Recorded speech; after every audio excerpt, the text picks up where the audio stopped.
श्री स्वामी समर्थ मंडळी, उतरंड जर आपण देवघरात ठेवत असू तर त्याची पूजा आपल्याला दर पौर्णिमेला करावी लागते। त्याच्यातील धान्य बदलून आपण त्याच्यामध्ये दुसरं स्वच्छ धान्य भरायचं असतं।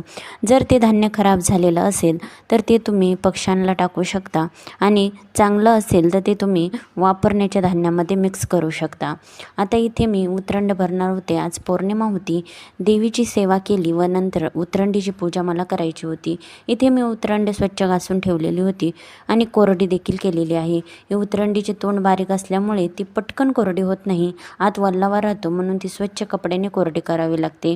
पहिल्या व मोठ्या कुंभामध्ये मी इथे गहू भरून घेतलेले आहेत व दुसऱ्या कुंभामध्ये तांदूळ भरलेले आहेत।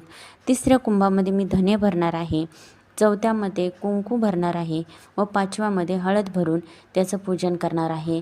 गहू हे अन्नधान्याचं प्रतीक मानलं जातं, म्हणजे आपल्या अन्नधान्यात बरकत येण्यासाठी गव्हाचं पूजन आपल्याला उतरंडीमध्ये करायचं आहे।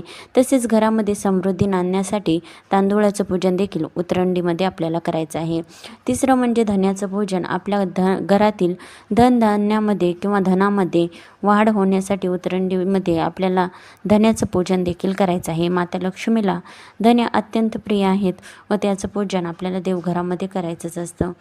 चौथं म्हणजे आपल्या सौभाग्याचं प्रतीक आहे कुंकू। आपल्या सौभाग्यामध्ये वाढ होण्यासाठी आपल्याला कुंकुवाचं पूजन उतरंडीमध्ये करायचं आहे आणि आपल्या घरातील आरोग्य नीट राहण्यासाठी, सर्वांचं आरोग्य व्यवस्थित राहण्यासाठी आपल्याला हळदीचं पूजन देखील करायचं आहे।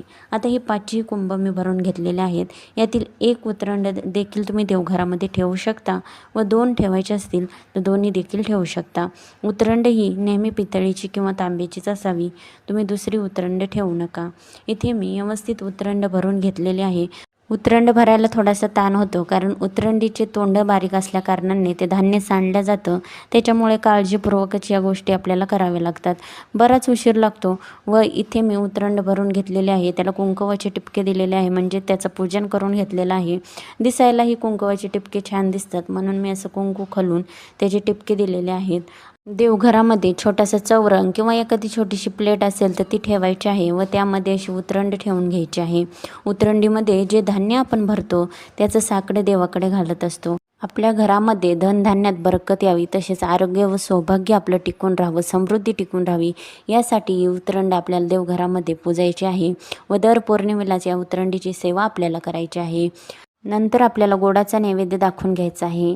व्हिडिओ आवडल्यास व्हिडिओला लाईक व चॅनलला सबस्क्राईब नक्की करा।